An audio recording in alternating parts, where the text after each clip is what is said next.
noite, queridos. Tudo bem com vocês? Espero que estejam todos bem. Estamos começando mais uma quarta-feira, mais um devocional. Depois também temos o nosso momento de oração, onde você é super bem-vindo. Esteja com a gente para orarmos e agradecermos a Deus por aquilo que Ele tem feito. Nós estamos na semana 34 dos nossos devocionais do livro da Bíblia Toda o Ano Todo, do John Stott. Estamos na última semana da segunda parte. Na semana que vem nós começamos a terceira e última parte desse devocional. E essa semana, como a última semana então da segunda parte, nós vamos pensar um pouquinho sobre a ressurreição. Qual que é a importância da ressurreição nas nossas vidas? Não só nas nossas vidas, nós cristãos, mas na vida do mundo todo. O que a ressurreição significa para todas as pessoas? E aí, Stott coloca que para muitos a ressurreição é algo irrelevante. Ela é só mais um evento. Mas é importante a gente lembrar que ela está muito ligada à nossa condição humana. Ela está ligada às nossas necessidades. Então, é um evento que mudou muitas coisas para a nossa vida, de significado para nós. E ela é a nossa segurança cristã. E não só com relação ao passado, mas também ao presente e ao futuro. E o primeiro ponto que Stott coloca aqui é sobre o veredito invertido. O que acontece? Os discípulos, eles ficaram totalmente desiludidos quando Jesus foi crucificado. Eles esperaram por muito tempo pelo Messias prometido. Então, no momento, eles andaram por um tempo com Jesus e no momento que eles reconheceram Jesus como o verdadeiro Messias, as coisas começaram a ir de mal a pior. Jesus então foi condenado, Jesus foi preso, foi crucificado e morreu. E a fé desses discípulos começou a se desgastar, porque alguém que eles tanto esperaram para chegar estava passando por tudo aquilo. E além de passar por tudo aquilo, Jesus foi colocado numa tumba, selada e vigiada. E o que os discípulos estavam vendo, a cena que eles estavam vendo era um cadáver, uma mulher chorando, mulheres chorando, né? E sonhos destruídos. Então eles passaram por uma desilusão muito grande. E Lucas 24:21 coloca as palavras dos discípulos em Emaús. E eles dizem: "E nós esperávamos que era ele que ia trazer a redenção de Israel." Então os discípulos tiveram uma desilusão muito grande. Eles esperaram por tanto tempo pelo Messias, assim que o reconheceram verdadeiramente, as coisas pioraram muito. Então, o que estava acontecendo? Ele era o esperado, era ele que ia trazer a redenção de Israel, então agora tudo aquilo aconteceu. Jesus foi preso, foi condenado, foi crucificado. E agora o que aconteceria? E se nós pararmos para pensar nos primeiros sermões dos apóstolos em Atos, Stott coloca aqui que a gente encontra um padrão nesses sermões. E o texto que a gente encontra de semelhante neles é: "Vocês o mataram, Deus o ressuscitou e nós somos testemunhas." Então, ao ressuscitar Jesus, Deus inverteu esse veredito sobre ele que foi dado aos seres humanos e o confirmou como verdadeiramente Filho de Deus e como Salvador. E seguindo os dias da semana, o segundo dia fala sobre essa certeza do perdão. Então, Deus, ao ressuscitar Jesus, ele confirmou ele como verdadeiramente Filho de Deus e como Salvador. Então, o Salvador é aquele que nos trouxe o perdão dos pecados. E esse é o segundo dia, a certeza do perdão. E 1 Coríntios 15:17 diz: "Se Cristo não ressuscitou, inútil é a fé que vocês têm, e ainda estão em seus pecados. Então, a ressurreição é aquela que nos assegura o perdão de Deus. Assim como eu falei no começo, a ressurreição ela está ligada à nossa condição humana, às nossas necessidades.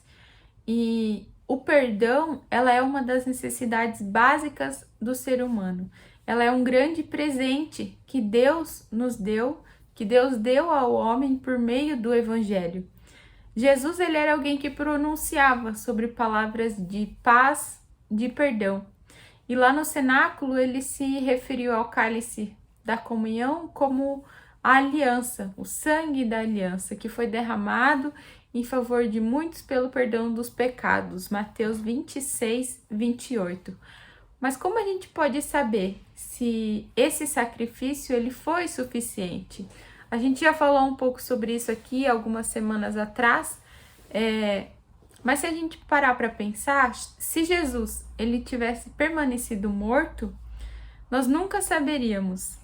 E se ele não ressuscitasse, a gente diria que a morte de Jesus foi um fracasso.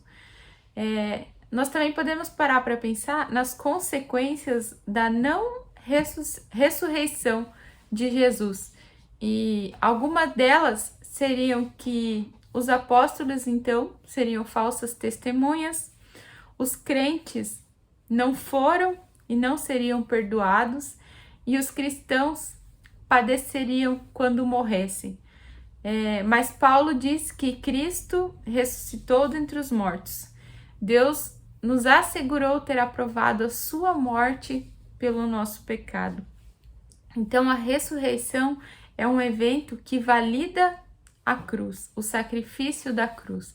Por isso que ela é tão importante e ter essa certeza do perdão é algo que veio com a ressurreição, de ter a certeza de que Jesus é realmente aquele a quem Deus trouxe de volta, Deus fez com que ele vencesse a morte, então, para que ele se tornasse realmente o nosso Salvador, para que a gente pudesse ter a certeza do perdão. E, além de tudo isso, a ressurreição também é o símbolo de poder. Efésios 1, 18 a 20, nós podemos ver que, a fim de que vocês conheçam a incomparável grandeza de seu poder.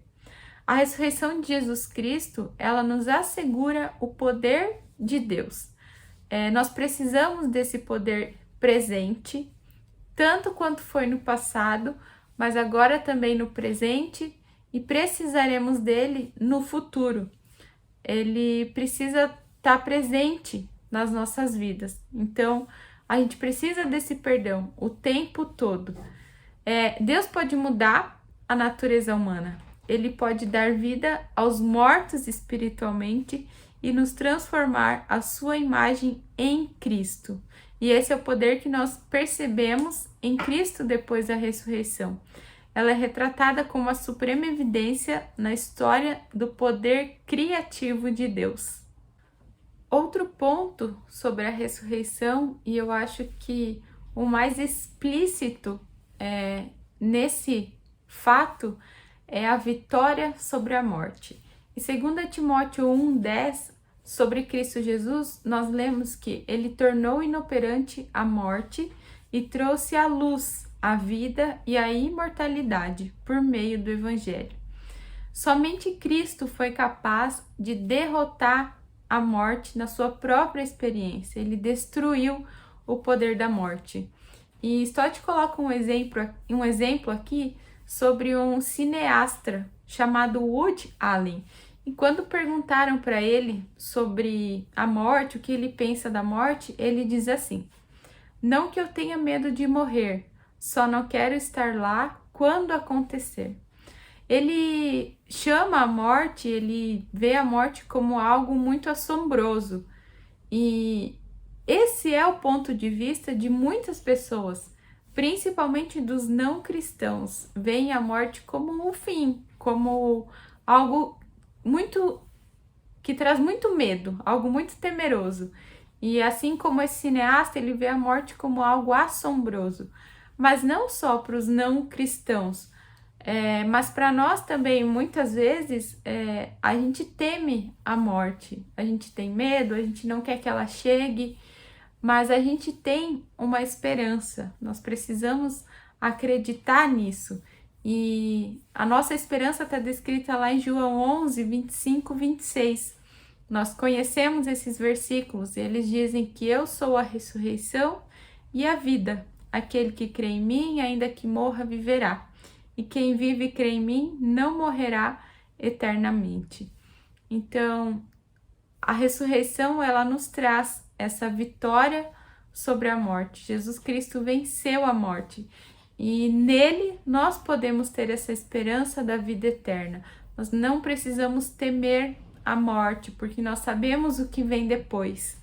E Cristo, ele é tanto a vida para aqueles que vivem, como a ressurreição para aqueles que morrem. Essa é a nossa esperança em Cristo Jesus, que ele venceu a morte. E nós podemos ter a vida eterna quando nós cremos nele, nós não morreremos eternamente. A ressurreição do corpo, nós podemos ler lá em Filipenses 3, 20 e 21. O Senhor Jesus Cristo transformará os nossos corpos humilhados, tornando-os semelhantes ao seu corpo glorificado. E aqui a gente pensa, como vai ser então?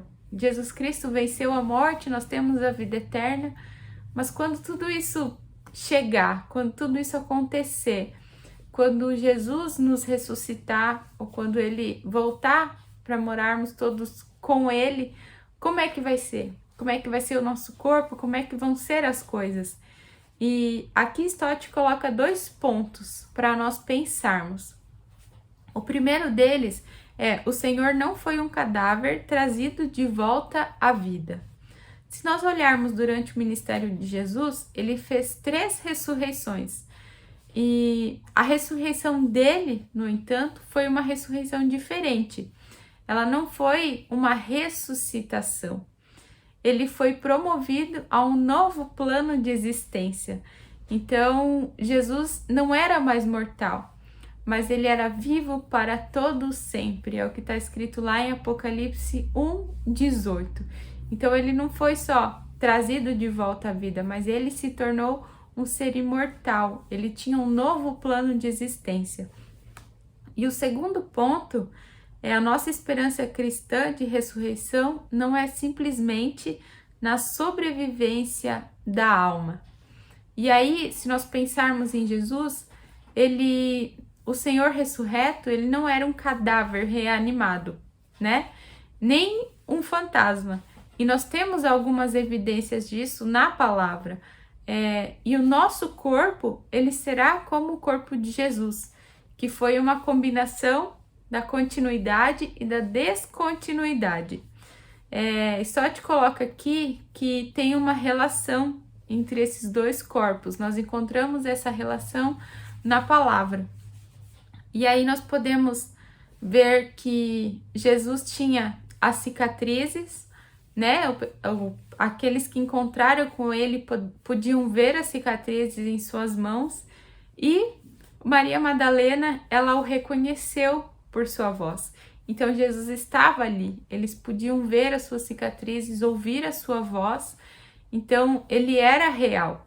Mas ao mesmo tempo, o corpo de Jesus atravessou a tumba, atravessou paredes, portas trancadas. Então, de certo modo, ele tinha novos poderes. Então, essas são as relações dos 2 corpos de Jesus, né? As pessoas viam, ouviam ele, viam as suas cicatrizes, mas ao mesmo tempo, ele foi alguém que entrou em lugares que estavam trancados. Então, ele tinha novos poderes. E nós não esperamos por uma ressuscitação, nem por uma sobrevivência, mas sim por uma ressurreição, onde nós também seremos erguidos e transformados, transfigurados e glorificados simultaneamente. Essa é a visão que Stott coloca, que nós seremos assim como Jesus, assim como no versículo de Filipenses 3, 20 e 21. Transformará os nossos corpos humilhados, tornando-os semelhantes ao seu corpo glorificado. E essa é a nossa esperança. 1 Pedro 1,3 diz: conforme a sua grande misericórdia, ele nos regenerou para uma esperança viva por meio da ressurreição de Jesus Cristo dentre os mortos. Falando sobre essa esperança viva, a esperança cristã, ela diz respeito não somente ao nosso futuro individual, como a gente estava falando agora, de como nós seremos, o que acontecerá com o nosso corpo, mas ela também fala a respeito da restauração do universo. A gente fala muito sobre o céu, sobre nós irmos morar no céu com Jesus quando ele voltar para nos buscar, mas nós falamos muito pouco sobre o novo céu e a nova terra. E Isaías 65:17 diz: pois vejam, criarei novos céus e nova terra. E Paulo, em Romanos 8:18-25, ele escreve que toda a criação será um dia liberta da escravidão, de dor e da decadência. Então, não só o nosso individual, mas toda a criação, ela terá uma transformação. Deus nos dará novos céus e nova terra. Não precisamos pensar só no céu, mas em tudo, ele fará tudo novo, ele transformará tudo. E 1 Pedro 3, dos versículos 7 ao 13, a gente pode ler que Pedro ele vai profetizar que o presente céu dará lugar a um novo céu e uma nova terra, que serão o lar da justiça e da paz. Então, assim como na ressurreição do corpo, também haverá uma restauração no universo. O velho não será de todo destruído, mas ele será transformado. E essa é a nossa esperança de termos um corpo glorificado, um corpo assim como o de Jesus, mas também de toda a criação de Deus, ela será transformada, ela será regenerada. Nós teremos um novo céu e uma nova terra. Essa é a nossa esperança completa, não só no nosso individual, mas em toda a criação de Deus.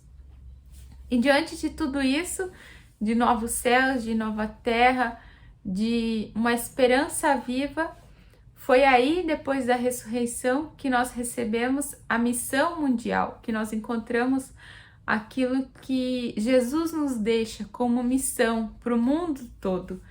Mateus 28:18 e 19 diz: então Jesus aproximou-se deles e disse: foi-me dada toda a autoridade nos céus e na terra. Portanto, vão e façam discípulos de todas as nações. E aqui a gente vê que teve início, então, a grande comissão. Foi aonde ela surgiu depois da ressurreição.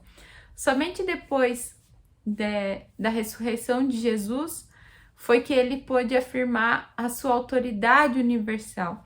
Foi aonde ele passou a exercer essa autoridade e enviar os discípulos e os seus seguidores ao mundo todo para fazer missões, para levar o nome dele e tudo o que aconteceu, fazer com que as pessoas conhecessem esse Jesus que foi crucificado, mas que ressuscitou. E agora, ao invés das nações irem até as igrejas, agora era o papel da igreja ir às nações. Passou a ser o papel da igreja, passou a ser a missão da igreja ir e fazer discípulos. Então a ressurreição foi esse grande divisor de águas. Antes as pessoas se achegavam até a igreja e agora a igreja era responsável por espalhar as boas novas a todas as nações. A igreja recebeu essa missão com a autoridade de Jesus Cristo, Jesus ressurreto. E aqui Stott fala também sobre a relação universal entre a autoridade de Jesus e a responsabilidade da igreja. E isso a gente encontra nas escrituras. Stott fala justamente dessa relação que nós encontramos tanto no Antigo como no Novo Testamento. Lá em Daniel 7, nós já falamos sobre isso aqui também nos devocionais, lá no comecinho. Em Daniel 7 nós lemos que o Filho do Homem, ele recebe autoridade, de modo que todas as nações o adorarão.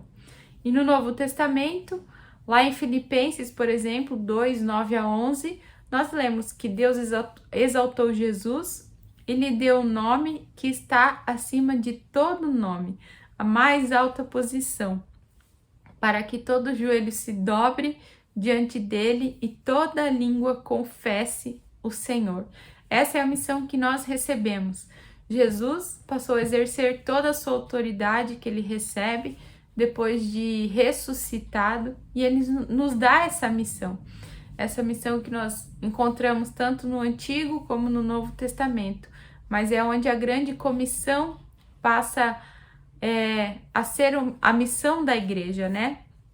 Então, como conclusão de tudo isso, nós podemos pensar que para que todas as nações o adorem, para que todo joelho se dobre, é preciso que o mundo conheça Jesus, esse Jesus que morreu, mas que venceu a morte e que ressuscitou. Esse Jesus que vivo está, que é a nossa esperança. Então, a ressurreição, ela reflete muito na nossa vida. Muitas coisas aconteceram depois da ressurreição, muitas promessas se cumpriram, e é isso que nós precisamos espalhar. Essa é a nossa grande missão, de falar para o mundo desse Jesus ressurreto, desse Jesus que é a nossa esperança de uma vida eterna, de um novo céu e de uma nova terra.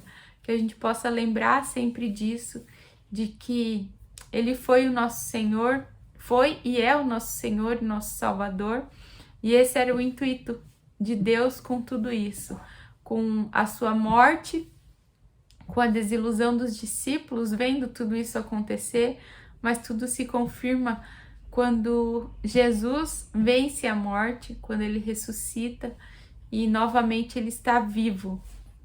E continua e precisa continuar vivo nos nossos corações. Então, que a gente possa espalhar essa boa nova da ressurreição de Cristo e do que tudo isso significa para as nossas vidas, mas também para a vida de todo mundo, de todas as nações, para que todos o adorem, para que toda língua confesse o Senhor e para que todo joelho se dobre diante dele. Amém? Entre aí no Zoom para nós termos um tempinho juntos, para nós orarmos, colocarmos os nossos pedidos diante de Deus, desse Deus que nos deu o nosso Salvador, o nosso Senhor ressurreto. E para que a gente possa agradecer também por essa esperança viva que nós temos nele e por tudo que ele tem feito nas nossas vidas. Semana que vem começamos a terceira e última parte do nosso livro, do nosso devocional, e a gente espera você aqui também. Até a próxima quarta-feira e para quem estiver, até logo na nossa reunião de oração. Até mais. Deus abençoe.